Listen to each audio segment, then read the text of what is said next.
पिला माने समस्त को आज ओडिया क्लास को स्वागत। आमे आज पढ़िबा बेल अस्वस्थ और बट वृक्षर द्वितीय भाग। यार गाल्पिक रवि पट्टनायक वर्तमान समाज रे किभली भाबरे आमर शिक्षित संप्रदाय जो माने को स्वावलंबी करिबारे जो माने को शिक्षित करिबारे जो गाँ माटी जो माँ ताकर सर्वस्व त्याग कर दी थाए सर्वस्व उत्सर्ग कर दी थाए सही माने प्रति केमिति कृतज्ञता प्रकाश करथांती ए शिक्षित बा स्वावलंबी उत्तराधिकारी माने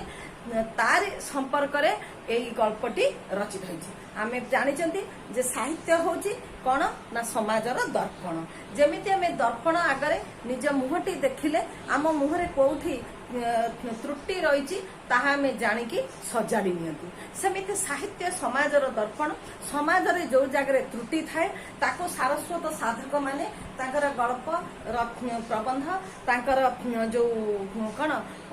काव्य कविता माध्यम रे से समाज को जणे दियंती। समाज तार से भूल को सुधारी नबा पाई। ताले आमे आज गल्प माध्यम रे आमे रवि पट्टनायक वार्ता को आमे पढ़िबा आमे ताको सचेतन से प्रति हबा। ताल देख ताले जेमिति सेमिति किछि न होइथिले नटवर बाबू भाबुचंती जे जदी सेमिति किछि विशेष न होइतांता बोउर देह जदी सेमिति बेसी खराब न होइतांता से केबे टेलीग्राम करी न थांता। ताले बोउ टेलीग्राम केतेबेले करे ना जेतेबेले बहुत अधिक देह खराब हेइ से 5 वर्ष दिनरू वर्तमान जो नटवर बाबूंकर मने पड़ुची जेतले से बोउर देह खराब हेइची बो अत्यंत असुस्थ अवस्था रे अछि बुढ़ी हेइ गलानी केतेबेले कोन हेइ जीव गुरुत्वपूर्ण वर्तमान तांकर जीवन मृत्यु समय रे पहुंची बोउर जीवन सेतिक बेले नटवर बाबूंकर मने पड़ुची कोन ना सेतले 5 वर्ष रे हेइथिले ताको बापा मरि जाइथिले। बापा मला परठारु ताको बोउर देह खराब से केबे देखि नाथि। तम माने केबे देखिछ तम मार देह खराब होबा केबे हेइ नथिबो काहेकि ना देह खराब हेले भी माँ से कथा काकू जानिबा को दियंती। से देह खराब को देह रे रखिकी से काम करि जानती। से सब बेले अन्य को सुख बांटी थांती समस्तक पई त्याग करि थांती निज कथा केबे भाबंतिनी। सेमिति नटवर बाबू एठी ताको बोउर चरित्र कथा कहउछन्ती जे जेबे ठारो बापा मरि गलेनी बोउ ऊपर को एते बड़ दायित्व आसीची जे दायित्वर भार रे बोउ केबे देह खराब कथा कहि नाहंती। देखिथिले मध्य जदि भी केबे देह खराब हेइची बोउर ताहले भी मध्य ता देह खराब बोली कि नटवर बाबू बुझी पारंती नाही काहेकि ना नटवर बाबू को बुझिला भली बोउ किछि करंती नाही सब काम करि जाउथांती। आउ होई केते कष्ट रे मनीष करिछि। ताले बापा मरि गला परे नटवर को केते कष्ट रे आजि मनीष करछन तांको बोउ सेई कथा नटवर बाबूंकर मने पडुछि। तमाने भी मने पका तमानक पई वर्तमान माँ माने बोउ माने केते कष्ट करूछन्ती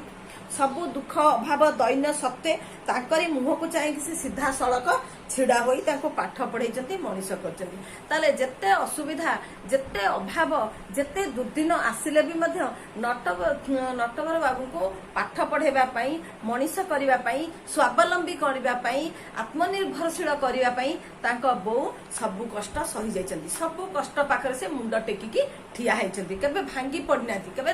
नरमी जाइनाती केबे पछाई जाइनाती सब को सही की से ताको मनीष करछन्ती।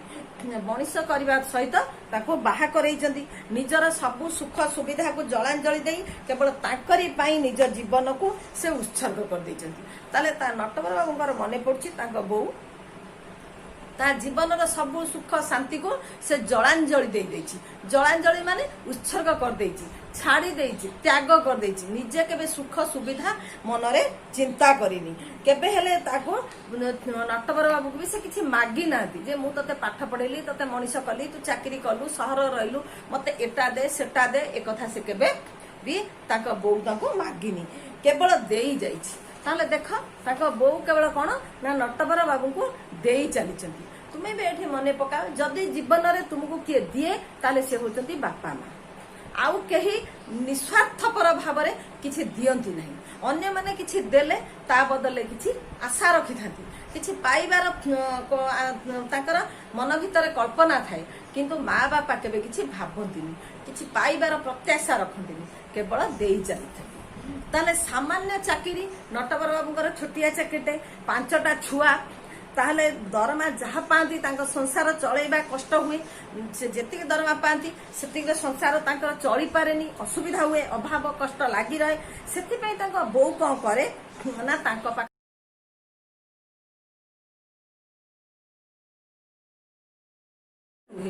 कहीं ना तांको पुआ हैरान हबो 5टा छुआ से 2 जन 7 जन पुणी बो रही 8 जन हम खर्च बढ़ी से कौन करे ना गाँ को पलि आसे भुवनेश्वर से रहती गाँ को पलि आसिक कौन करती ना गाँव रे पुणी भाग चाष जो जमी दिखाई दे से भाग चाष जमी धान नहीं चाउल करी नटवर बाबू पाखक भुवनेश्वर को पठे दिखती केमिति नटवर बाबू भलरे रहिबे तांको पिला माने सुखरे रहिबे सेथिपई आज मुग 2टा काली बिरी परदिन बड़ी नड़िया चिनाबादाम सबू गोटी गोटी करिकी सजेकी नेकी नटवर बाबू को भुवनेश्वर रे सहर रे देकी आसंती कहीं ना देख से केबे भावंतिनी मु भुवनेश्वर रे रहिनी मु सुखरे रहिनी मु आराम रे रहिनी एते जीवन सारा कष्ट कली पाठ पढ़ेली मनीष कली मु कहीं कष्ट करी ना सी बरं भावंती मो पुआ हैरान होची अल्प दरमा पाउची घर चलै पारुनी तेनु गाँ को जाइकी पुणी गाँ रु सब जिनस संग्रह करिकी से बरं पुआ पाखको पठेइबा को चेष्टा करती पुओ केमती भलरे चलिबो पुओ केमती आराम रे रहिबो ता छुआ पिला केमती भलरे चलिबे पुओ को केमती कष्ट न हबो चिंता न हबो दुख न हबो सेथि पई से सब कोन बिरी मुग बादाम सारू चाउल सब माने की देई आसती आउ से कोन करंती ना ता पई आउ कोन करचंती किंतु ता बदले नटवर बाबू तांको बो पई कोन करचंती किछि करिना बो सेमिति आसिकी गाँ रे रहिछि आश्चर्य कथा ताले मनीष जातिटा अकृतज्ञ अकृतज्ञ माने कौन कृतज्ञ विपरीत शब्द है अकृतज्ञ कृतज्ञ है जड़े आम किसी कले आम ता प्रति कृतज्ञता प्रकाश करती प्रति आमर सम्मान जनाती आम ता प्रति तार बदान्यता प्रति आम आमर अनुरक्ति जनाती किंतु एठी मनीष केबे तार कृतज्ञता जनाए नहीं ताले नटवर बापा 5 वर्ष दिले मरीगले बो एते कष्ट करके मनीष कला एते कथा कला नटवर बाबू किछि बो पई करछंती किछि करनाती ताले देख मनीष जाति होची अकृतज्ञ काहेकि ना बापा माँ सब बेले करती ता पिला पई किंतु पिला तले बड़ होई जाय से का पई करे से ता पिला पई करे सी किंतु ता बापा माँ किसी करने चिंता करे नहीं ताले एथुर आम कौन जानिले ना मनीष होची अकृतज्ञ पछकू से केबे फेरिकी चाहे ना से केबे पछकू चाहे ना जे पछरे अतीत मते किए मनीष करिछि मते किए आज ए जगह पहुंचेछि मोर किए एत कथा करिछि से भाबे ना खाली से देखे कोठी आगु को देखे मो छुआ को पाठ पढ़ेमी मो छुआ को मनीष करमी मो छुआ बड़ हेले मते सहाय्य करिवो ताले मनीष स्वार्थपर ताले मनीष अकृतज्ञ तार कृतज्ञता नहीं खाली सेतिक नुहे से एक खाली मनीष कहीं गछ लता से माने भी मध्य से करती प्राणी जगतर नियमटा होची उल्टा ताले प्राणी जगत तुम भी देख माने जो जीव जंतु गछलता एमाने भी कई केबे पछकू देखंती समस्ते आगो को देखंती ताले प्रकृतिर लीला अक्षुण्य रखिबाकू जदि तार पुराणा पत्र गुडा को सब बेले निजर भाबी रखिबाकू चाहे तेबे से किपरि सृष्टि करिवो नूतन पत्र ताले गछ जदि तार पुराणा पत्र को भाबिबो ए पुराणा पत्र अम्लजान संग्रह करिकी तार पत्र कणारे खाद्य प्रस्तुत करिकी मते खाद्य जोगैछि मते बढ़ैछि मु ए पुराणा पत्र को गछरु छड़ीबा को देबिनी ताले नुआ पत्र सृष्टि होई परिबो कि नुआ पत्र सृष्टि होई परिबो नाही ताले नुआ पत्र सृष्टि हबा को हेले पुराणा पत्र झड़ीबा को पड़िबो ए होछि प्रकृतिर नियम एई प्रकृतिर नियम को रवि पटनायक हमको मने पकई दउछंती जे तेणु कह हुए ना जदि नुआ पत्र न हब ताले पुणी गछरे फूल पत्र फल हबनी तेणु गछरे फूल पत्र फल हबा पई हमको पुराणा पत्र को त्याग करने को पड़ो अकृतज्ञ हेबा ताले बोध हुए होची कौन ना प्रकृतिर नियम ताले रवि पटनायक कहउचंती जे अकृतज्ञता प्रकाश करिबा अकृतज्ञ मनोभाव हवा बोध हुए प्रकृतिर स्वाभाविक नियम स्वभाव माने आपे आपे हे चली थाए गछलता या करती पशु पक्षी या करती मनीष भी या करे किंतु गछलता पशु पक्षी भितरे मनीष भितरे पार्थक्य अच्छी से बुद्धि विवेक नहीं मनीषर बुद्धि अच्छी विवेक अच्छी ज्ञान अच्छी तेणु ସେଇ ସ୍ୱତନ୍ତ୍ରତା ମଣିଷ ଲାଗୁ କରିପାରୁ ନାହିଁ। ପିଲାମାନଙ୍କ ପାଇଁ ନିଜେ ବା କଣ ନ କରୁଛନ୍ତି ସେଠୁ ତାଙ୍କର ମନେ ପଡୁଛି ପ୍ରକୃତିର ନିୟମ ମନେ ପଡିଲା, ସିଏ ତାଙ୍କ ମା ପାଇଁ କିଛି କରିନାହାନ୍ତି, ବର୍ତ୍ତମାନ ପିଲାଙ୍କ ପାଇଁ କରୁଛନ୍ତି। ପିଲାମାନେ କଣ କରୁଛନ୍ତି ନା ଦେଖ, ନିଜେ ଭଲ କରି ଗଣ୍ଡେ ନ ଖାଇ ନ ପିନ୍ଧି କେମିତି ଭଲ ଖାଇବେ, ଭଲ ପିନ୍ଧିବେ, ଭଲ ପଢିବେ, ସେଥିପାଇଁ ଅନବରତ ନଟବର ବାବୁ ଖଟୁଛନ୍ତି, ନଟବର ବାବୁ ପରିଶ୍ରମ କରୁଛନ୍ତି। ତାଙ୍କ ପିଲା କେମିତି ଭଲ ଖାଇବେ, ତାଙ୍କ ପିଲା କେମିତି ଭଲ ପିନ୍ଧିବେ, ତାଙ୍କ ପିଲା କେମିତି ଭଲ ପଢିବେ, ସମାଜରେ 5 ଜଣଙ୍କ ସାଙ୍ଗରେ ସମାନ ହେବେ। ତୁମେ ବି ମନେ ପକା, ତୁମ ବାପା ମା ମାନେ ବି ଠିକ ସେଇଆ କରୁଛନ୍ତି, ସବୁ କରୁଛନ୍ତି, କିନ୍ତୁ ପିଲାମାନେ ସେଟାକୁ ବୁଝୁନାହାନ୍ତି। ତମମାନେ ଯଦି ବୁଝୁଥାନ୍ତ, ଦେଖ ମୁଁ ପଢେଇଲା ବେଳେ ମୁଁ ବୁଝୁଥିଲି, କିଛି ପିଲା ଏ ରେକର୍ଡିଂ ଆମ ସ୍କୁଲରେ ଦେଖୁନାହାନ୍ତି, କହୁଛନ୍ତି ହଁ ଦିତ ପଢଉଛନ୍ତି ଆଉ ସେ ରହିଛି, ଆମେ ଦେଖିବୁ ସୁବିଧା ଅନୁସାରେ। କିନ୍ତୁ ସୁବିଧା ଅନୁସାରେ କେତେବେଳେ ଦେଖିବ? ଆଜି କାମ ଆଜି ସାରିବାର ଅଛି, ତୁମେ ଏମିତି ରଖି ରଖିକି ଯିବ, ପରୀକ୍ଷା ଆଗ ଦିନ ଦେଖିବ ସବୁତକ, ତାହେଲେ କଣ ହେଇଯିବ? ହବନି। ତାହେଲେ ତୁମ ବାପା ମା ଏତେ କଷ୍ଟ କରିକି ତୁମକୁ ପାଠ ପଢଉଛନ୍ତି, ଏତେ ତ୍ୟାଗ କରୁଛନ୍ତି, ତାର ଫଳ କଣ ହବ? କେବେ ଭଲ ହବନି। ତାହେଲେ ତୁମେ ଏଟା କେବେ ଚିନ୍ତା କରୁନ? ତାହେଲେ ସକାଳ ଠାରୁ ରାତି ପର୍ଯ୍ୟନ୍ତ ସେମିତି ନଟବର ବାବୁ ଖଟୁଛନ୍ତି, ତୁମ ବାପା ମା ମାନେ ବି ସେମିତି ଖଟୁଛନ୍ତି। କଣ ପାଇଁ ନା ତୁମକୁ ମଣିଷ କରିବା ପାଇଁ, ତୁମକୁ ଭଲ ଖାଇବାକୁ ଦେବାକୁ, ତୁମକୁ ଭଲ ପିନ୍ଧିବାକୁ ଦେବାକୁ, ତୁମକୁ ଭଲ ଲାଇବାକୁ ଦେବାକୁ, ତୁମର ସବୁ ସୁବିଧା କରିବାକୁ, ତୁମକୁ ଭଲ ମଣିଷ କରିବାକୁ କରାହଉଛି। ନିଜେ ଯେମିତି କଷ୍ଟ ସହି ପାଠ ପଢିଥିଲେ, ସେ ଅସୁବିଧା ସହ୍ୟ କରିଥିଲେ, ସବୁବେଳେ ମନରେ ଭାବନା ହେଉଛି ମୋ ପିଲା ଯେମିତି ସେମିତି କଷ୍ଟ ନ ପାଆନ୍ତି। ଦେଖ, ଆମେ ଯଦି ଦେଖିବୁ ଆମ ସମୟରେ, ଆମେ ଯେତେବେଳେ ଛୋଟ ଥିଲୁ, ଆମ ବାପା ମା ମାନେ ଯୋଉ ଅବସ୍ଥାରେ ଥିଲେ, ଆମେ ଲଣ୍ଠନ ଆଲୁଅରେ ପାଠ ପଢୁଥିଲୁ, କି ସେତେବେଳେ ଗରମ ହଉଥିଲା, ପଙ୍ଖା ବିଞ୍ଚିକି ପାଠ ପଢୁଥିଲୁ, ରାତି ଅନିଦ୍ରା ହେଇକି ପାଠ ପଢୁଥିଲୁ, ସୁବିଧା ନଥିଲା। କିନ୍ତୁ ବର୍ତ୍ତମାନ ତୁମ ମାନଙ୍କ ପାଇଁ ସବୁତକ ଖଞ୍ଜି ଦିଆ ହଉଛି। କାହିଁକି ନା ଆମେ ଭାବୁ, ମୁଁ ହୁଏ, ତମ ବାପା ମା ହୁଅନ୍ତୁ, ବା ଆମର ପ୍ରାବନ୍ଧିକ, ଆମର ଗାଳ୍ପିକ ରବି ପଟ୍ଟନାୟକ ହୁଅନ୍ତୁ, ତାହେଲେ ସମସ୍ତେ ଭାବୁଛନ୍ତି, ବା ନଟବର ବାବୁ ହୁଅନ୍ତୁ, ସମସ୍ତେ ଭାବନ୍ତି ଯେ ଆମେ ଯୋଉ କଷ୍ଟ ସହିଛୁ, ଆମେ ଯୋଉ ଅସୁବିଧାର ସମ୍ମୁଖୀନ ହେଇଛୁ, ସେ କଷ୍ଟ, ସେ ଅସୁବିଧା ଆମ ପିଲାମାନେ କେବେ ନ ପାଆନ୍ତୁ, ଆମ ପିଲାମାନଙ୍କୁ ଆମେ ସବୁ ସୁବିଧା କରିଦବୁ, ସେ ଯେମିତି ଆହୁରି ଭଲ କରିବେ। କିନ୍ତୁ ସେ ଅସୁବିଧା ଭୋଗ ନ କରନ୍ତି, ସେଥିପାଇଁ ସବୁବେଳେ ବାପା ମା ମାନେ ତତ୍ପର ଥାନ୍ତି। ତାଙ୍କ ମନରେ ସବୁବେଳେ ବାପା ମା ଭାବନ୍ତି ଯେ ମୋ ଛୁଆ 5 ଜଣଙ୍କ ସାଙ୍ଗରେ ମିଶୁଛି, ଭଲ ଜାମା ଖଣ୍ଡେ ନ ପିନ୍ଧିଲେ, ଭଲ ନ ଖାଇଲେ, 5 ଜଣଙ୍କ ପାଖରେ ସେ ନିଜକୁ ଗରିବ ବୋଲି ଭାବିବ, ତା ମନଟା ଛୋଟ ହେଇଯିବ, ତେଣୁ ତା ମଧ୍ୟରେ ହୀନମନ୍ୟତା ଆସିବ, ଏ ପ୍ରକାର ଚିନ୍ତାଧାରା ନ ଆସୁ ବୋଲିକି ସେ ଚେଷ୍ଟା କରନ୍ତି। କିନ୍ତୁ ଫଳ କଣ ହୁଏ? ବୋଉର ସ୍ୱାର୍ଥ ତ୍ୟାଗ ଆତ୍ମୋତ୍ସର୍ଗ ସାଙ୍ଗେ ସାଙ୍ଗେ ନିଜର ବି ଥିଲା ପ୍ରଗାଢ ଚେଷ୍ଟା। ଆଉ ସେତେବେଳେ ତାଙ୍କର ମନେ ପଡୁଛି ଯେ ଗୋଟେ ପିଲା ମଣିଷ ହବ କେମିତି? ଖାଲି କଣ ବାପା ମା ତ୍ୟାଗ କରୁଥିଲେ ଜଣେ ମଣିଷ ହେଇଯିବ କି? ତମମାନଙ୍କ ପାଇଁ ତମ ବାପା ମା ଏତେ କଷ୍ଟ କରୁଛନ୍ତି, ଏତେ ଜିନିଷ ଦଉଛନ୍ତି, ଏତେ ସୁବିଧା କରୁଛନ୍ତି, ତମେ ପାଠ ପଢୁଛ କି? ଏ କରୋନା ସମୟରେ ବି ତମକୁ ଟ୍ୟୁସନ ଦିଆ ହଉଛି, ତମମାନେ ଟ୍ୟୁସନ ଯାଉଛ, ସେଠି ପଇସା ଦେଇକି ପାଠ ପଢୁଛ, ସେଥିପାଇଁ ସେଠିକି ଯାଉଛ। ସରକାର ଆମକୁ ପଇସା ଦେଇକି ଦଉଛି ତୁମକୁ ପାଠ ପଢେଇବାକୁ, ତୁମେ କିନ୍ତୁ ଏଟାକୁ କାମରେ ଲଗଉନ, ପାଠ ପଢୁନ। କାହିଁକିନା ସେଠି ଯାଉଛ, 5 ଜଣ ସହ ମିଶୁଛ, ଗପୁଛ, ଖୁସି କରୁଛ, ବୁଲିକି ଆସୁଛ, ପାଠ ପଢା ହଉ ନ ହଉ, ସାଙ୍ଗସାଥି ତ ହଉଛି, କିନ୍ତୁ ଆମ ପାଖରେ ଏ ଭିଡିଓରେ ତୁମେ ତ ସାଙ୍ଗସାଥି ପାଉନ, ଘରେ ଗୋଟିଏ ବସି ମୋବାଇଲ ଦେଖୁଛ, ତେଣୁ ପାଠ ପଢିବାକୁ ମନ ଲାଗୁନି, ଏଇଆ ହଉଛି ଅସୁବିଧା। ତାହେଲେ ଦେଖ, ସେଇ କଥା ନଟବର ବାବୁଙ୍କର ମନେ ପଡୁଛି ଯେ ବୋଉ ଏକା ଚେଷ୍ଟା କରୁଥିଲା, ବୋଉ ଏକା ସବୁ ସୁବିଧା କରୁଥିଲା, ତା ନୁହଁ, ମୋର ବି ମଧ୍ୟ ଉଦ୍ୟମ ଥିଲା, ନଟବର ବାବୁଙ୍କର ମଧ୍ୟ ଉଦ୍ୟମ ଥିଲା, ସେଥିପାଇଁ ସେ ଆଜି ମଣିଷଟିଏ ହେଇପାରିଛନ୍ତି। ଗାଳ୍ପିକ ରବି ପଟ୍ଟନାୟକ ଏ କଥା କହିବାର ଉଦ୍ଦେଶ୍ୟ, ଯଦି ଜଣେ ମଣିଷ ହେବାକୁ ଚେଷ୍ଟା କରେ, ବାପା ମା ସବୁ ସୁବିଧା ସୁଯୋଗ ଯୋଗେଇ ଦେବେ, କିନ୍ତୁ ପାଠ ପଢିବ କିଏ, କଷ୍ଟ କରିବ କିଏ? ତମର ବି ମଧ୍ୟ ରହିବା ଦରକାର ଉଦ୍ୟମ ଯେ ମୋ ବାପା ମୋ ମା ଏତେ କଷ୍ଟ କରୁଛନ୍ତି, ମୁଁ ଭଲ ପଢିମି, ମୋ ବାପା ମାଙ୍କୁ ଖୁସି କରିମି, ମୁଁ ଭଲ ମଣିଷ ହେମି, ମୋ ବାପା ମାଙ୍କ ଦୁଃଖ ଦୂର ହବ। ସେ କଥା ମନେ ପକେଇକି ଦଉଛନ୍ତି ତୁମକୁ। ଦେଖ, ତାହେଲେ ସେ କହୁଛନ୍ତି ଏତେ କଥା ପରେ ମଧ୍ୟ ମୋର ବି ମଧ୍ୟ ନିଜର ପ୍ରଗାଢ ନିଷ୍ଠା ଥିଲା, ପ୍ରଗାଢ ଚେଷ୍ଟା ଥିଲା, ପ୍ରଗାଢ ଅଧ୍ୟବସାୟ ଥିଲା। ଗାଢ ହେଲା ଅତ୍ୟନ୍ତ, ତା ପ୍ର ଲାଗିଲା ଉପସର୍ଗ, ବହୁତ ଅଧିକ ମୁଁ ପ୍ରଚେଷ୍ଟା କରୁଥିଲି ମୋ ବୋଉକୁ କେମିତି ଖୁସି କରିମି, ମୁଁ କେମିତି ଭଲ ପାଠ ପଢିମି। ସେତେବେଳେ ଶିଶୁ ମନ ନେଇକି ବୋଉକୁ ଖୁସି ରଖିବାର ଦୃଢ ପ୍ରତିଜ୍ଞା ଥିଲା। ସେଥିପାଇଁ ସେ ଯାହା ହେଉ, ବଡ ନ ହେଉ ପଛେ, ସାଧାରଣ ଭାବେ ବଞ୍ଚିବାର ପାଥେୟ ସଂଗ୍ରହ କରି ପାରିଛି। ତାହେଲେ ମୋର ସେଇ ଉଦ୍ୟମ ନଟବର ବାବୁଙ୍କର ମନେ ପଡୁଛି ଯେ ମୋ ବୋଉକୁ ଖୁସି କରିବାର, ମୋ ବୋଉର ପରିଶ୍ରମକୁ ସଫଳ କରିବାର ଇଚ୍ଛା ମୋ ମନ ଭିତରେ ଥିଲା ବୋଲିକି ମୁଁ ମଧ୍ୟ ବେଶୀ ବଡ ନହେଲେ ମଧ୍ୟ ମୁଁ ଆଜି ନିଜେ ଆତ୍ମନିର୍ଭରଶୀଳ ହେଇପାରିଛି ବା ନିଜର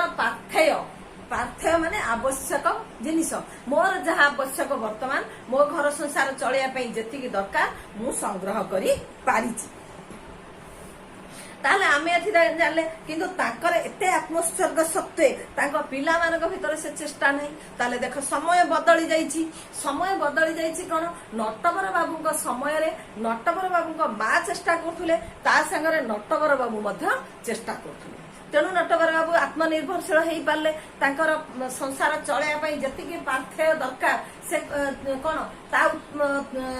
ଆୟ ରୋଜଗାର କରିପାରିଲେ। କିନ୍ତୁ ବର୍ତ୍ତମାନ ତୁମ ମାନଙ୍କ ସମୟ କଥା କୁ ଆମେ ଦେଖିବା ଯେ ବର୍ତ୍ତମାନ ବାପା ମା ମାନେ ସେଇ ଚେଷ୍ଟା କରୁଛନ୍ତି, ସେଇ ଆତ୍ମୋତ୍ସର୍ଗ କରୁଛନ୍ତି, ସେଇ ତ୍ୟାଗ କରୁଛନ୍ତି, କିନ୍ତୁ ତମ ମାନଙ୍କ ପାଖରେ ସେଇ ନିଷ୍ଠା ରହୁନି, ସେଇ ଚେଷ୍ଟା ରହୁନି, ସେଇ ପ୍ରଗାଢ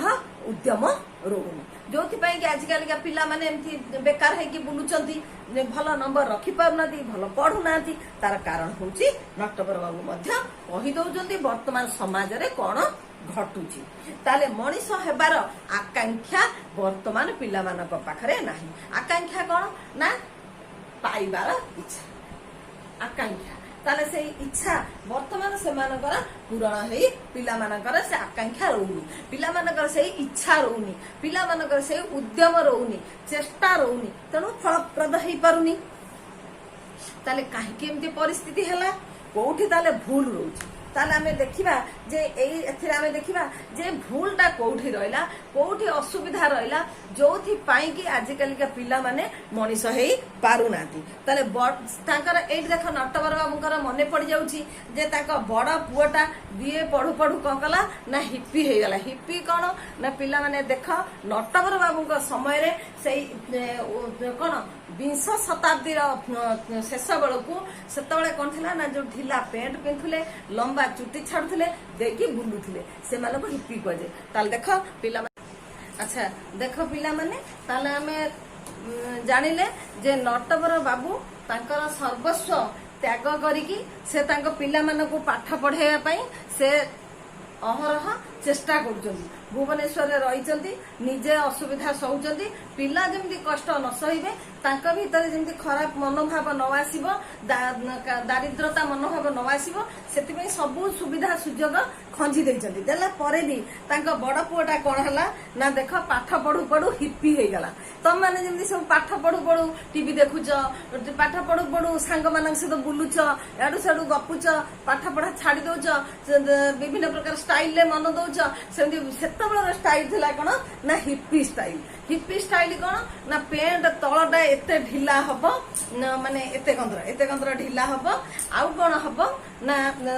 ଦେଖ ହିପି ଷ୍ଟାଇଲ ମାନେ ତଳ ପ୍ୟାଣ୍ଟର ତଳଟା ଏତେ ଢିଲା ରହିବ, ଜଙ୍ଘ ପାଖରେ ଟାଇଟ ରହିବ, ଆଉ ମୁଣ୍ଡ ଚୁଟି ଏତେ ଲମ୍ବା ରହିବ। ଏଇଟା ହେଲା କଣ ନା ହିପି ଷ୍ଟାଇଲ। ତାହେଲେ ସେଇଟା ସେ ଯୋଉ ପ୍ୟାଣ୍ଟଟା କୁହନ୍ତି ବେଲ ବଟମ, ଚୁଟିଟାକୁ ଏମିତି ରଖିବାଟା କୁହନ୍ତି ହିପି ଷ୍ଟାଇଲ। ତେଣୁ ଏଠି ନଟବର ବାବୁଙ୍କ ବଡ ପୁଅ କଣ କଲା ନା ପାଠ ପଢୁ ପଢୁ ହିପି ହେଇଗଲା, ଖାଲି ଟଙ୍ଗ ବାହାର ବୁଲା ଦେଇକି କଣ କଲା, ଯେମିତି ତମମାନେ ପାଠ ପଢି ସାଙ୍ଗସାଥି ଧରିକି ବୁଲୁଛ, ସିଏ ସେମିତି ଖାଲି ବାହାରେ ବୁଲିଲା। ପାଠ ନାହିଁ କି ସାଠ ନାହିଁ। ପାଠ ପଢା ହଉଛି ମାନସିକ ଏକାଗ୍ରତାର କଥା। ଯଦି ତମେ ମନରେ ଏକାଗ୍ରତା ନ ରହିବ ତାହେଲେ ତମେ କେବେ ପାଠ ପଢି ପାରିବ ନାହିଁ। ଯଦି ଇଆଡେ ସିଆଡେ ମନ ଦବ, ଯଦି ସାଙ୍ଗ କଥା ଭାବିବ, ଯଦି ଷ୍ଟାଇଲ କରିବା କଥା ଭାବିବ, କୋଉ ସିନେମା ହିରୋଇନ କଥା ଭାବିବ, ହିରୋ କଥା ଭାବିବ, ତାହେଲେ ପାଠ କେମିତି ହବ? ତେଣୁ ତାଙ୍କ ନଟବର ବାବୁଙ୍କ ବଡ ପୁଅର ଅବସ୍ଥା ସେଇଆ ହେଲା।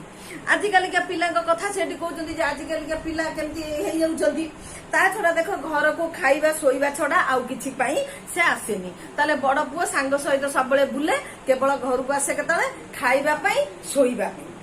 केते बुझामणा केते गालीमंद सबू वृथा है। ताले से बड़ पुओ को मनीष करने भल पढ़ा बुझापी केते बुझेले केते गाली देले केते कथा हैला किंतु किछि फल हैलानी। जेमति तम मानक भितर किछि पिला देख मोटे शुणुन बुझुन मु जेते फोन ले कहूची पिले आस पढ़ा बुझा कौन बुझिन पर्ज मते पचार से सब किछि होउनी। किछि पिला क्षेत्र में आउ किछि पिला अच्छे ठीक समय हो गले दीदी पढ़ा दीदी पढ़ा दीदी पढ़ानी कि पचारुच ताले एई होउची हमर पिला मानकर मानसिक एकाग्रतार कथा। किछि पिलांकर मन रे पाठ पढ़ा प्रति मनोभाव रहिछि किछि घर नाही बुलाटनरे रहिछि। सेमती जेते गाली मंद देले भी किछि फरक पड़ला नाही। बापा मां पई न हेउ निजर छोट भाई भौणी प्रति सामान्यतम कर्तव्य बोध भी ना। ताने देख निज बापा माँ किसी नकल ना। एटा तो आम पढ़िले आलोचना कले गाल्पिक रवि पट्टनायक लिखिं एटा हूँ प्रकृतिर नियम किंतु सान भाई भौणी से किसी चिंता करता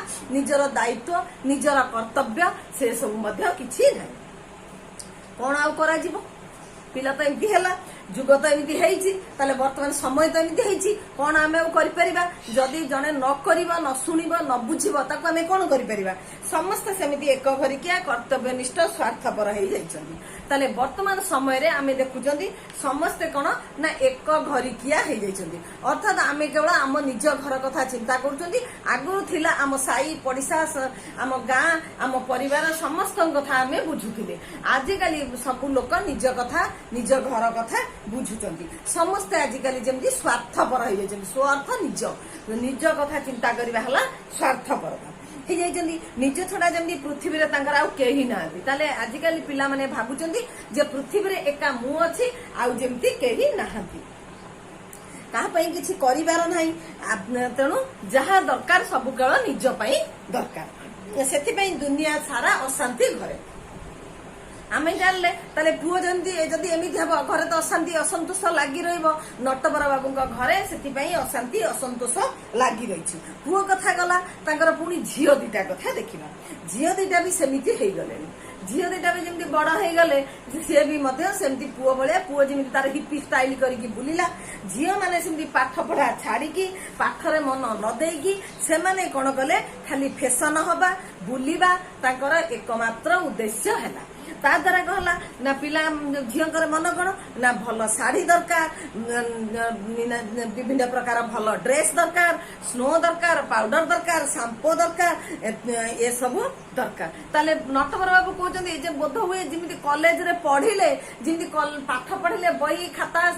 कलम दरकार बोध हुए कॉलेज रे पढ़िले ये भल ड्रेस भल शाढ़ी भल स्नो भल पाउडर ये सब बोधे दरकार हुए माने पिला मानकर एटा निहाती दरकार नहेले जिमती पाठ हब नाही। घर काम रे भी टिके हेले मन नाही घर काम रे टिके माँ को साहाय्य करबा सहयोग करबा ए सब नाही। बो को टिके साहाय्य करिया कथा नाही किछि काम दाम भी करिवार नाही ना मन रे काम अछि ना कोउथरे अछि। सानटा ना रे तो परोक्ष भाव रे केते कथा सुना गलानी ताले सान झियो ना रे बहुत लोक बहुत कथा कहउचंती से सब कथा सुनिबा को मिलिलानी।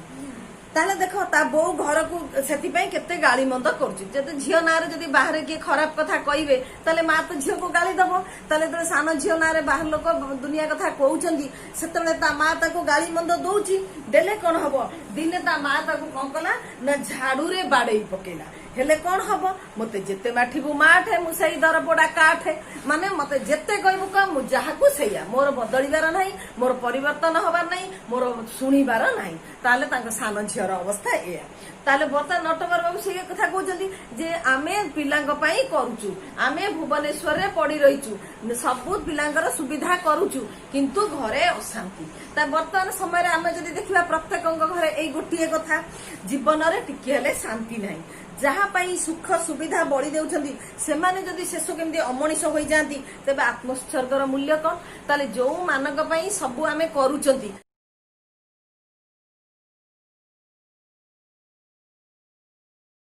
से आत्मोत्सर्गर मूल्य कौन अच्छी ताले से आत्मोत्सर्गर मूल्य आत्म उत्सर्ग आत्म माने निजकू निजर आत्मा को जहाँ अन्य पिला मानक बापा माँ उत्सर्ग कर दियंती ताले नटवर बाबू तांका स्त्री से मिसिकी भी तांका पिलांक पई सेमती तांका आत्मा को उत्सर्ग कर देइचंती पिला भल मनीष हेबे बड़ मनीष हेबे बोली किंतु तार किछि मूल्य नाही ताहले जदि एमिति हुए ताहले जीवन रे आ कोन सुख जीवन रे आ कोन शांति झाଳରେ पंजाबीटा पूरा पूरी ओदा हो गलानी ताले ए कथा भाबू भाबू नटवर बाबूंकर मने पड़ीगला से उदुदिया खरा बेले निर्धुम खरा रे मुंडर ओदा गामछा बांधिकी रास्ता रे जाउचंदी तांका माँ को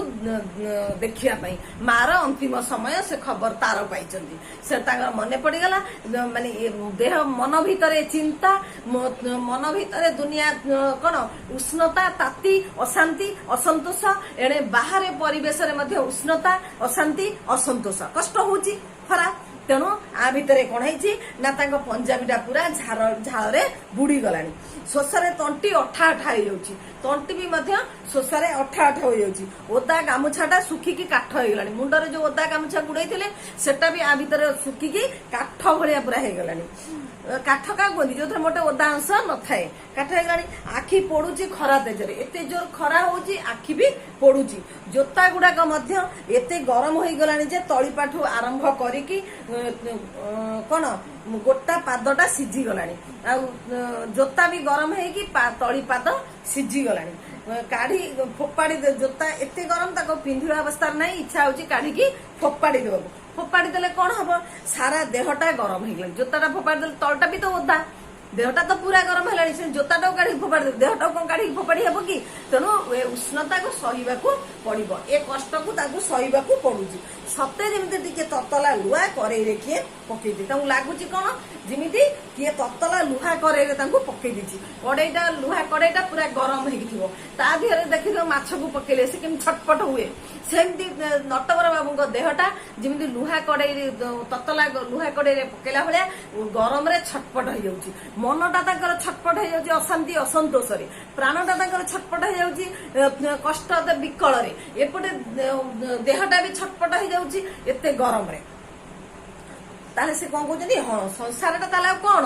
नटवर बाबू कहते ताले संसारटा कोन संसारटा होची उत्तप्त लुहा कड़ेई जेमती उत्तप्त लुहा कड़ेई रे आमे सब पड़ी की खाली छटपट होउचंदी छटपट काई होउचंदी ना हमको कष्ट होउची जंत्रणा होउची दुख होउची अशांति होउची असंतोष होउची आमे जहा चाहुचंदी पाउ नांती तेणु हमको सेमती लागुची ताले जीवन सारा खाली कोन ना एमती भाजी हवा कथा जेमती अशांति असंतोष भितरे मनीष जीवनटा खाली संतुली होउची भाजी होउची छटपट होउची कष्ट पाउची सुख कहीं शांति कहीं ताले सुख कोड मिलिबो शांति कोड मिलिबो एपटे जी आम पई सब त्याग करिछि ताकू आमे देखि पारनाती चाहि पारनाती ता प्रति आम कृतज्ञ होउछथि तार सेवा शुश्रूषा तार सुख शांति आमे देखि जा करि पारनाती एपटे जहाँ पाई आमे सर्वस्व त्याग करुचंदी सेमाने सब किए हिपी हो जाउची किए तार बुलुची का नारे दुनिया खराब कथा प्रचार होउची तेणु सुख कोठू आसीबो शांति कोठू आसीबो आगरे देखा जाउची हरिचंदनपुर गाँ ताले आगरे कोन ना देखा होउची गाँव रे गला बेले बिल भितर जाउथुले सी आमे पढिचंदी बिल भितर जो रास्ता फिटिची पाद चला बाट से से जाउचंदी बिल पार हेले गाँ को गाँ ना हरिचंदनपुर गाँ रे प्रथमे होउची ब्राह्मण शासन गाँ मुंड पोखरी हुडारे गोटे कोन ना 25टा गाँ हुडारे गोटे 25टा ताल गछ गाँ सब देखी बिल पर गाँ पूर्व सब कौन ताल गछ धाड़ी धाड़ी होगी थाए आमर आम जानी जे कौन गाँव में सब ताल गछ गुड़ाक ठिया होता है जमी गाँव कथा को से आकाश को जमी शुणु थाए से ताल गछ गुड़ाक देखा होती कौन आमर गाल्पिक जो रवि पट्टनायक कहते जे नटवर बाबू भूमिका आमर गाल्पिक रवि पट्टनायक रही से वर्णना कर नटवर बाबू कौन माध्यम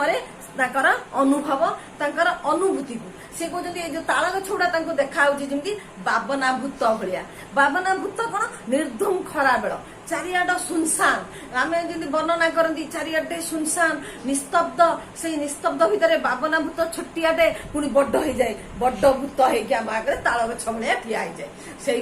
लगुच जमी ताल गछ गुड़ाक से बाबना भूत होगे ठिया होती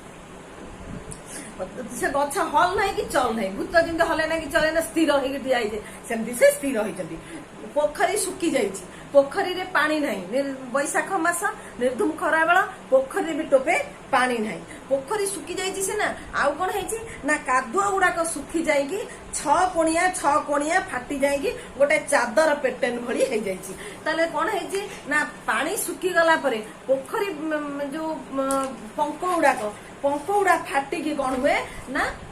एमती गारा गारा गारा गारा हो जाए तो सब देखी एमती सब एमती सब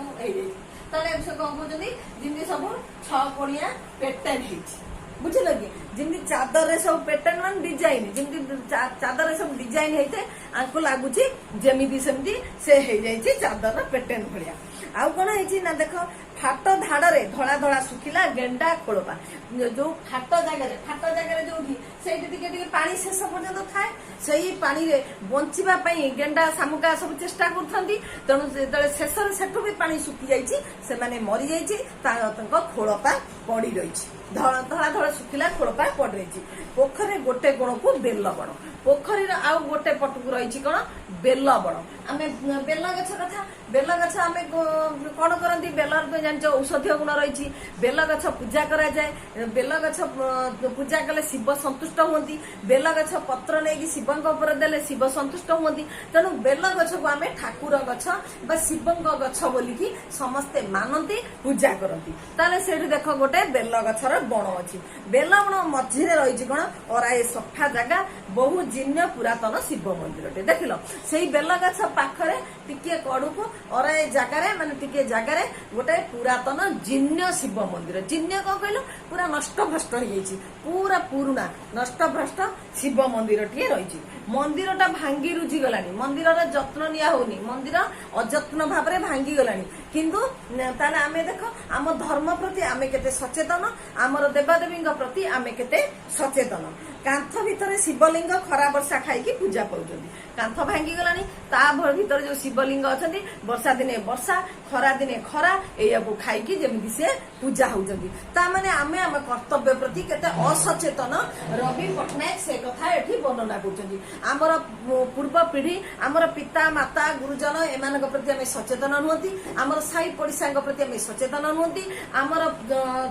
मानविक मूल्यबोध कमी जाइछि आमे सब स्वार्थपर हो जाइछन्ती आमर धर्म प्रति मध्य आमर अनादर भाव देखा देछि आ प्रकृति रे भी आम भितर ये सब देखा दउछि प्रकृति रे भी से देखा दउछि बेल गछ ना जो ताल गछ ठिया है बाबना भूत भले हल नहीं कि चल नहीं पोखरी रे पानी सुखी जाइछि गेंडा शामुका मरी जाइछि ता माने गोटे देख केते माने खराब परिस्थिति बाहर परिस्थिति खराब आम भितर परिस्थिति मध्य खराब बाहर प्रकृति असहाय आम भितर प्रकृति मध्य असहाय आम भितर केवल असहायता अंत प्रकृति बाह्य प्रकृति को सुंदर भाव में ये गल्प वर्णना करछन्ती रवि पटनायक ताले बेल गछ गुड़िक टिके टिके कौन आउ कौन ना देख से कंटार चारिआड भर्ती बेल बेल गछरे कंटा थाए तेणु बेल बण थी चारिआडे बेल कंटा पड़ी बेल कंटा पड़ी आम ठाकुर पाखक जदि लोक जाऊ था से कंटा सफा होता सफा था से हैनी ताने ठाकुर भी अजत्न असहाय भाव में पड़ी खरा वर्षा खाई चारिआडे कंटा पड़ी बेल गछ गुड़ाक टिके टिके कौड़ी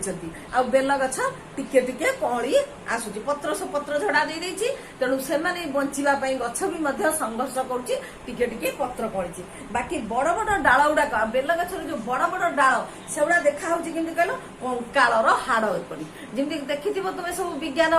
पढ़िला बेले विज्ञान बही रे सब कंकाल चित्र थिबो जेमति कंकाल चित्र देखा जाए सेही भली भाबरे बेल गछर डाल गुड़ाक गंठी गुड़ाक जमी मनीषर गंठी गुड़ाक मोटा देखा जाए हाड़ गुड़ा सरू देखा जाए सेमती बेल गछर डाल गुड़ाक गंठी गुड़ाक मोटा देखा गुड़ाक सरू देखा पूरा धड़ा देखा जमीती मनीषर कंकाल पूरा धड़ा देखा जाए ताहले पिला माने देख आमे आज एतिकी पढ़िले ताहले आमे देखिबा जे एठी आमे कोन शिखिले आमे ए गल्पर आज जो द्वितीय भाग पढ़िले ये द्वितीय भागरु आमे कोन जानिले द्वितीय भागरु आमे जानि ଜାଣିଲେ ଯେ ଏଇ ଯୋଉ ମଧ୍ୟରେ ଆମେ ଦେଖିଲେ ଗାଳ୍ପିକ ରବି ପଟ୍ଟନାୟକ ବାହ୍ୟ ପ୍ରକୃତି କି ବର୍ଣ୍ଣନା କରିବା ସହିତ ଅନ୍ତ ପ୍ରକୃତି କି ବର୍ଣ୍ଣନା କରିଛନ୍ତି। ବାହ୍ୟ ପ୍ରକୃତି ବୈଶାଖ ମାସ ମଧ୍ୟାହ୍ନ ସମୟ ଚାରିଆଡେ ପ୍ରବଳ କଣ ଝାଞ୍ଜି ଖରା ଉଦୁଦିଆ ଖରା ବେଳ ବହୁତ ଗରମ ହଉଛି, ଦେହଟା ଯେମିତି ପୁରା ପୁରା ଗରମ ହେଇଯାଉଛି, ଯେମିତି ଲୁହା କଡେଇରେ ପଡିକି ଛଟପଟା ଭଳିଆ ଲାଗୁଛି। ମନ ଭିତରେ ବି ମଧ୍ୟ ବହୁତ ଅଶାନ୍ତି ଅସନ୍ତୋଷ। ସେପଟେ ମାର ଦେହ ଖରାପ, ଏପଟେ ପିଲାମାନେ ମାନୁନାହାନ୍ତି, ପିଲାମାନେ ଅବାଧ୍ୟ ହଉଛନ୍ତି, ଅମଣିଷ ହେଇଯାଉଛନ୍ତି। ସେ ଦେଖୁଛନ୍ତି ଯେ ଆଗରୁ ଆମେ ଦେଖୁଛନ୍ତି ପିଲାମାନେ ଆଗରୁ ବାପା ମାଙ୍କ କଥା ମାନୁଥିଲେ, ତେଣୁ ଆଗରୁ ପିଲାମାନେ ଭଲ ମଣିଷ ହଉଥିଲେ। କିନ୍ତୁ ବର୍ତ୍ତମାନ ପିଲାମାନେ ଆଉ ମାନୁନାହାନ୍ତି, କୁସଙ୍ଗଗ୍ରସ୍ତ ହଉଛନ୍ତି। ସେମାନେ ବେଶୀ ନିଜକୁ କଣ ସଜେଇବା, ସେ ନିଜକୁ ଯୋଉ ଅନ୍ୟମାନଙ୍କ ସହିତ ଅନୁକରଣ କରିବା ଶିଖୁଛନ୍ତି, କିନ୍ତୁ ପାଠ ପଢାରେ ସେମାନେ ଏକାଗ୍ରତା ଦେଖଉନାହାନ୍ତି। ଏଇ ସବୁ କଥା ସେ ଆଲୋଚନା କରୁଛନ୍ତି। ତାହେଲେ ଆମେ ଜାଣିଲେ। ଆଚ୍ଛା, ୟା ଭିତରେ ଦେଖ ଆମେ ଏବେ ଆସିବା ଆମର କିଛି ପ୍ରଶ୍ନ ଫର୍ଦ୍ଦ ଆମେ ଆ ଉପରେ ଆମେ ଆଲୋଚନା କରିବା। ଦେଖ ପ୍ରଶ୍ନ ଫର୍ଦ୍ଦ ଦେଖ, ଆମେ ଏଠି କହିପାରିବା ଯେ ମଣିଷ ଜାତିଟାକୁ ସେ ଅକୃତଜ୍ଞ ବୋଲିକି ନଟବର ବାବୁ କାହିଁକି କହିଲେ? ନଟବର ବାବୁ ମଣିଷ ପ୍ରକୃତି ଅକୃତଜ୍ଞ ବୋଲି କାହିଁକି କହିଲେ? ନା ମଣିଷ ପ୍ରତ୍ୟେକ ମଣିଷକୁ ମଣିଷ କରିବା ପାଇଁ ତାଙ୍କ ବାପା ମା ସର୍ବସ୍ୱ ତ୍ୟାଗ କରନ୍ତି। ଯେମିତି ନଟବର ବାବୁଙ୍କ ମା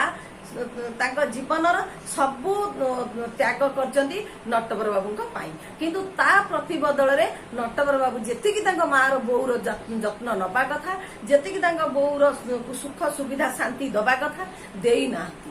ବରଂ ତାଙ୍କ ପିଲାଙ୍କ ପାଇଁ ସେ କରିଛନ୍ତି। ତାହା ସେଥିପାଇଁ ସେ କହୁଛନ୍ତି ଏଇଥିପାଇଁ ହଉଛି ମଣିଷ ହଉଛି ଅକୃତଜ୍ଞ। ସବୁ ଏଠି ମଣିଷର ପ୍ରକୃତିଟାକୁ ସେ ବର୍ଣ୍ଣନା କରିଛନ୍ତି। ଆଚ୍ଛା, ଆଉ ଗୋଟେ ଦେଖିବା ତାହେଲେ ପ୍ରାଣୀ ଜଗତର ନିୟମ କଣ ବୋଲି ଗଳ୍ପରେ କୁହାଯାଇଛି? ତାହେଲେ ପ୍ରାଣୀ ଜଗତର ନିୟମ ହଉଛି ସବୁବେଳେ ଆଗକୁ ଦେଖିବା, ବୋଧହୁଏ ପଛକୁ ନ ଦେଖିବା ହଉଛି କଣ ପ୍ରକୃତିର ନିୟମ। କାହିଁକି ନା ଗଛ ଲତା ପଶୁ ପକ୍ଷୀ ସମସ୍ତେ ସେମିତି କରନ୍ତି। ତାପରେ ଦେଖ ନଟବର ବାବୁ କଷ୍ଟ କରିକି ପାଠ ପଢିଥିଲେ, କିନ୍ତୁ ତାଙ୍କ ପିଲାମାନେ କଣ କରୁଛନ୍ତି?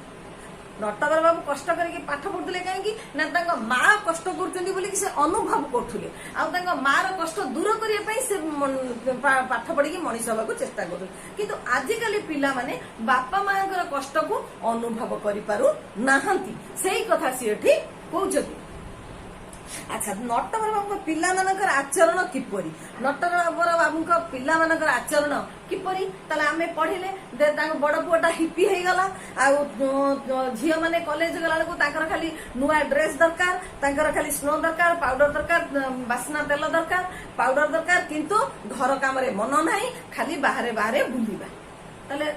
ପିଲାଙ୍କର ସ୍ୱଭାବ ଖରାପ ହେଇଯାଇଛି ସେଠି କହୁଛନ୍ତି। ତାହେଲେ ଆଜିକାଲି ପିଲାମାନେ ଏକ ଘରିକିଆ ଏକନିଷ୍ଠ ସ୍ୱାର୍ଥପର ହେଇଛନ୍ତି। କାହିଁକି? ସେ କହୁଛନ୍ତି ଦେଖ ତାଙ୍କ ବଡ ପୁଅ ବାପା ମା ପାଇଁ ନହେଲା ନାହିଁ, ଭାଇ ଭଉଣୀଙ୍କ ପାଇଁ କିଛି କରୁଛି କି? କିଛି କରୁନି। ତାହେଲେ ପିଲାମାନେ କେବଳ ନିଜ କଥା ଭାବୁଛନ୍ତି, ତାହେଲେ ଏକ ଘରିକିଆ ହେଇଯାଉଛନ୍ତି, ସ୍ୱାର୍ଥପର ହେଇଯାଉଛନ୍ତି। ଆଉ କଣ ନା ସେମାନେ ବ୍ୟକ୍ତିନିଷ୍ଠ ହେଇଯାଉଛନ୍ତି। ଆମେ ବି ମଧ୍ୟ କେବଳ ନିଜ ପିଲାମାନଙ୍କ ପାଇଁ ଆମେ ନିଜ ସ୍ୱାର୍ଥ ପାଇଁ କରୁଛନ୍ତି, ଆମ ପଡୋଶୀ ଆମ ପ୍ରତିବେଶୀ ସେମାନଙ୍କ ପାଇଁ ଆମେ କିଛି ଚିନ୍ତା କରୁ ନାହାନ୍ତି। ସେ କଥା ସେଠି କହିଛନ୍ତି। କି ସୁଖ ଆଉ ରହିଲା ଜୀବନରେ? ତାହେଲେ ଯଦି ଆମେ ଜାଣିଲେ ଯେ ଆମେ ଯାହା ପାଇଁ ତ୍ୟାଗ କରୁଛନ୍ତି, ସିଏ ଯଦି ତାର ମୂଲ୍ୟ ନ ବୁଝିବ, ଯେମିତି ଦେଖ ପିଲାମାନେ ମୁଁ ଏତେ କରିକି ତୁମକୁ ପଢେଇକି ନିଜେ ଏଡିଟ କରିକି ମୁଁ ଭିଡିଓ ତୁମକୁ ଦଉଛି, କିନ୍ତୁ ତମମାନେ ସବୁ ପିଲା ଦେଖୁନ, ମୋ ମନ ଦୁଃଖ ହଉଛି। ସେମିତି ବାପା ମା ମାନେ ତମ ପାଇଁ ଏତେ କରୁଛନ୍ତି, ତମେ ଯଦି ସେ ମୂଲ୍ୟ ନ ବୁଝିବ, ବାପା ମାଙ୍କ ଜୀବନରେ ସୁଖ ଆସିବ କୋଉଠୁ, ଶାନ୍ତି ଆସିବ କୋଉଠୁ, ତାଙ୍କୁ ଭଲ ଲାଗିବ କୋଉଠୁ? ତେଣୁ ସଂସାରଟାକୁ ସେଠି ତାର ନଟବର ବାବୁ ତତଲା ଲୁହା କଡେଇ ବୋଲିକି କାହିଁକି କହିଛନ୍ତି? ତାହେଲେ ସଂସାରଟା ତତଲା ଲୁହା କଡେଇ କାହିଁକି? ତତଲା ଲୁହା କଡେଇରେ ପଡିଲେ ମଣିଷ ଯେମିତି କଣ ସାରା ଶରୀର ଉତ୍ତପ୍ତ ହେଇକି ଛଟପଟ ହୁଏ, ସେମିତି ନଟବର ବାବୁଙ୍କ ଭିତରେ ଅନ୍ତର୍ଦାହ, ବାହାରେ ଉତ୍ତପ୍ତ, ଭିତରେ ଉତ୍ତପ୍ତ, ଭିତରେ ଅଶାନ୍ତି ଅସନ୍ତୋଷ, ବାହାରେ ଦୁଃଖ କଷ୍ଟ ଯନ୍ତ୍ରଣା। ସେଥିପାଇଁ ସେ କହୁଛନ୍ତି ଏ ସଂସାରଟା ହଉଛି ଦୁଃଖମୟ, ଅର୍ଥାତ ଉତ୍ତପ୍ତ କଡେଇ। আচ্ছা গাঁরে থিবা শিব মন্দির মোর পরিবেশ কিপরি থিলা এটি আমি দেখিলে গাঁরে থিবা শিব মন্দির বিষয়ে দেখ এটি গাঁরে থিবা শিব মন্দির বিষয়ে নটবর বাবু আলোচনা করি এটি কହୁଛନ୍ତି যে পোখরীরে পানি নাই পোখরীর পঙ্ক শুকিকি 6 খଣ୍ଡ লেখাଏ ହେଇଯାଇଛି ତା ଦେହରେ ଗେଣ୍ଡା ଶାମୁକାଙ୍କ ଖପରା ସବୁ ଲାଗିଛି ଆଉ କଣ ହେଇଛି ନା ଦେଖ ସେଇଠି ମଧ୍ୟ ସେ ଦେଖୁଛନ୍ତି ବେଲବଣ ସଫା ନାହିଁ ଚାରିଆଡେ କଣ୍ଟା ପଡିଛି ତା ଭିତରେ ଶିବ ମନ୍ଦିରଟି ଜରାଜୀର୍ଣ୍ଣ ପୁରା ତାର ପୁରୁଣା ହେଇଯାଇଛି ତାର କେହି ବୁଝୁନାହାନ୍ତି କାନ୍ଥ ଭାଙ୍ଗି ଯାଇଛି ତା ଭିତରେ ଶିବ ରହିଛନ୍ତି ଖରା ବର୍ଷା ଖାଇକି ପୂଜା ପାଉଛନ୍ତି ଯଦି ସେଠି ମଣିଷ ଯାଉଥାନ୍ତା ଠାକୁରଙ୍କୁ ପୂଜା କରୁଥିଲେ ଆଧ୍ୟାତ୍ମିକତାର କଥା ଆଧ୍ୟାତ୍ମିକତା ହଉଛି ଆତ୍ମାର ଚେତନା ଆଧ୍ୟାତ୍ମିକତା ତାହେଲେ ଆମର ଆତ୍ମାର ସିନା ସଚେତନ ମନୋଭାବ ଆସିଲେ ଆମେ ଠାକୁରଙ୍କୁ ପୂଜା କରିବା ଆମର ଆତ୍ମାର ସଚେତନତା ନାହିଁ ସେଇ କଥା ଏଠି ନଟବର ବାବୁ ବର୍ଣ୍ଣନା କରୁଛନ୍ତି ତାହେଲେ ଦେଖ ପିଲାମାନେ ଆମେ ଯେତିକି ପଢିଲେ ପୁଣି ତୃତୀୟ ଭାଗ ଆମେ ଆସନ୍ତା ପିରିୟଡରେ ପଢିକି ସାରିଦବା ତେବେ ଏତିକି ଭିତରେ ତୁମର କଣ ବୁଝିବାର ରହିଲା କଣ ବୁଝି ନ ପାରିଲ ମତେ ମୋର କମେଣ୍ଟ ବକ୍ସରେ ଲେଖିବ ମୁଁ ନିଶ୍ଚୟ ଉତ୍ତର ଦେବି।